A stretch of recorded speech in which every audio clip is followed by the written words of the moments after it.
নমস্কার, আমি মহাদেব দত্ত। অনেকে কমেন্ট করেছিলেন বাচ্চাদের জন্য সহজভাবে কীভাবে শীতের সকাল আঁকা যায় এবং অয়েল প্যাস্টেলে কীভাবে কুয়াশা আঁকা যায়। তো চলুন এই ভিডিওর মাধ্যমে সেটাই কভার করা যাক। দেখুন, প্রথমে একটা ফেস ড্রয়িং করছি, কীভাবে করতে হয়। এই গোল করলাম, তার যোগ চিহ্ন করতে হয় একটা। এইটা হচ্ছে ভুরুর লাইন হবে, এখানে চুলের লাইন, এখানে নাকের লাইন। সেখানে ভুরু করলাম, তার নিচে লাইন টেনে ইউ, লাইন টেনে ইউ, যোগ করে দিলে নাক হলো। এটা একটু উপর দিয়ে তুলে রাখতে বলবেন, কারণ হাসবে তাহলে। এইখান থেকে এটা পর্যন্ত যোগ করে দিতে বলবেন। হলো। এটা যেহেতু শীতকাল আঁকবো, টুপি এগুলো যোগ এরম। এইখান থেকে গোল করে এইদিকে লাইন, মামলাট,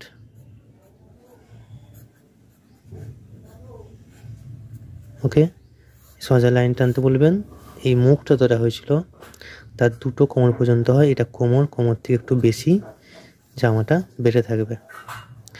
হাতগুলো সহজভাবে পকেটে ঢুকে দিতে বলবেন, ব্যাস, ওকে। তাহলে হাত পকেটে চলে গেল। কোমর অবধি যা হয়েছিল, কোমর থেকে হাঁটু পর্যন্ত, হাঁটু থেকে পা পয়ে গোড়ালি পর্যন্ত, এইটা হচ্ছে আমাদের পায়ের স্ট্রাকচার। এইখান থেকে লাইন, আর এইখানে হাঁটু, হাঁটুর পরেতে আবার লাইন। বুট পরিয়ে দেবেন তো বলবেন, সহজ হয়ে যাবে, তাহলে আর পায়ের আঙুল রাখতে হবে না। টুকটাক ভাঁজ পড়বে। শীতের সকালবেলা শীতে কেঁপে কেঁপে পড়তে যাওয়া হতো আমাদের ছোটোবেলায়, তো সেই পড়তে যাওয়ার একটা ব্যাগ করে দিলাম। জামার ডিজাইন, সোয়েটারের একটা, ব্যাস, এই হচ্ছে ফিগারটা হলো। এরপরেতে এইখান থেকে শীতকালের জন্য তাল গাছ, খেজুর গাছের যে মাথার অংশটা প্রত্যেক বছর কেটে কেটে আমাদের এরকম আঁকা মাঁকা টাইপের একটা দাগ হয়ে যায়, ওকে। এইখানেতে আমাদের ফিগার ড্রয়িংটা করতে হবে। যদি ফিগার ড্রয়িং করতে নাও পারে, এটা দিয়ে শুধু সাজিয়ে দিতে বলবেন। এইভাবে ডি, এখান থেকে একটা ঘন্টা, এইদিকে একটা পা, আর এইখান বরাবর একটা পা এইদিকে আছে। এই একটা হাত ধরে আছে, আর একটা হাত কোমর থেকে একটা হাঁড়ি, চুল আর নাক,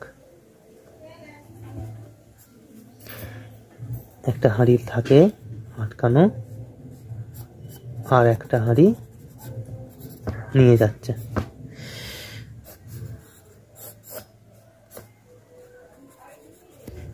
আচ্ছা, এরপর আমার মেন জিনিসগুলো আঁকার পরেতে এটাকে সাজাতে হবে। তো খেজুর গাছটা, তার পাশে দিয়ে রাস্তা, দূরে আবছা, যেহেতু কুয়াশা আছে সেহেতু আবছা কিছু ড্রয়িং করব। কাছেরগুলো দেখতে পাবো, আস্তে আস্তে যত দূরে যাব তত সেই জিনিসপত্রগুলো আবছা হয়ে যাবে। তো সেই অনুযায়ী হালকা করে ড্রয়িংটা করে রাখছি। তো চলুন এবার রং দেখানো যাক। বাচ্চাকে আপনার কীভাবে রং করা শেখাবেন। আকাশি রংটা নিতে বলবেন। আকাশি রংটা নিয়ে আকাশটায় পুরোটা উপর দিক থেকে নিচ পর্যন্ত, নিচের দিকটা বেশি ডিপ দেওয়া করাবেন, যেহেতু কুয়াশা, দূরের গাছগুলো আবছা হয়ে যাবে। তো সেই জন্য যে সবুজ রংটা দেখতে পাওয়া যাবে না, হালকা আবছা হয়ে যাবে। তার নিচের যে পার আছে সেটাও হালকা করে স্যাপ গ্রিন রংটা দিয়ে দিলাম, ওকে। যত দূরে যাবে তত আবছা হবে, আর যত কাছে আসবে তত সেটা আমরা ডার্ক কালার, লাইট কালার দেখতে পাবো। দূরেরগুলো অতটা কিছু দেখতে পাবো না, সেই জন্য আবছা করে করছি দূরেরটা। আমাদের ছোটোবেলায় সব মরম রাস্তা ছিল, অর্থাৎ ল্যাটেরাইট মাটির রাস্তা ছিল। তো সেই রঙটা আমার অপূর্ব লাগতো, এখনও লাগে। বেশিরভাগই ড্রয়িংয়ের ক্ষেত্রে আমার রাস্তার ক্ষেত্রে সেই ল্যাটেরাইট মৃত্তিকায় চলে আসে। এবারে কাছের যে গাছগুলো আছে, সেহেতু কাছে একটু দৃশ্যমান, সেই জন্য একটু মানে কালার ইউজ করছি। আর ঘরটা যেহেতু কাছে আছে, ঘরের কাছের গাছগুলো, অর্থাৎ সামনের যে গাছগুলো, সেইগুলো একটু আমরা আবছা দেখতে পাবো কুয়াশা থাকলেও, সেটা স্যাপ গ্রিন ইউজ করছি। কলা পাতাগুলোয় লাইট গ্রিন দিলাম, আর দূরের যে খেজুর গাছগুলো আছে ওইগুলোর ক্ষেত্রে স্যাপ গ্রিন আর একটু ডার্ক গ্রিন দিয়ে শেড দিলাম। দূরের ঘরগুলোর ডিটেলস ধরবো না, শুধু হালকা করে একটু চালগুলো কালার দিলাম, আর রাস্তাগুলো একটু একটু আলো ছায়া হালকা করে, যদিও আলো ছায়া নেই কুয়াশা, তবু সামনের দিকটা একটু ডার্ক কালার দিলাম ভালো লাগার জন্য। সামনের যে খেজুর গাছের গোড়ার গাছগুলো যেহেতু খুব কাছে আছে, সেজন্য একটু ডার্ক গ্রিন এবং স্যাপ গ্রিন একটু নীল রং দিয়ে আর একটু আকাশি রং দিয়ে সেরে দিয়েছি। খেজুর গাছটার ক্ষেত্রে প্রথমেতে আমরা ইয়েলো অকার দিলাম আমি, তারপরেতে ব্রাউন কালার দিয়ে একদিকটা একটুখানি আলো ছায়াগুলো ধরে নেব। খেজুর গাছের যে কাঁটা কাঁটা অংশগুলো থাকে সেগুলো ডট ডট ডট ডট করে লাইন টেনে টেনে দিলাম রং দিয়ে, তাহলেই এইরকম একটা অংশ দেখতে আসবে। এবারেতে আমরা মেন ফিগারটাকে ড্রয়িং করছি। সবসময় চেষ্টা করব যে ব্যাকগ্রাউন্ডে যে কালারগুলো আছে সেইগুলো যাতে না দেওয়ার। এবার সেই রঙটা দিলে ব্যাকগ্রাউন্ডের সঙ্গে মিশে যাওয়ার একটা প্রবণতা থাকে। তো জামাটা এরকম একটা কমলা লাল টাইপের রং দিচ্ছি। এবার আমাদের দেখতে হবে যখন যে সাবজেক্টটা আঁকছি সেই সাবজেক্টটা কিসের সাবজেক্টের ছবি আঁকছি, সেই সাবজেক্টের ফিগারটা অনুযায়ী তার ড্রেস আমাদের সিলেক্ট করতে হয়, সেই অনুযায়ী সেই কালারও সিলেক্ট করতে হয় সেই বয়স অনুযায়ী। তো টুপিটা আবার ইয়েলো আকার, আর বুটগুলো একটু ডিপ নীল দিয়ে কালো দিয়ে সেট দিলাম, আর একটু অরেঞ্জ কালার দিয়ে একটু হচ্ছে স্কিনের কালারটা একটু সেট দিলাম।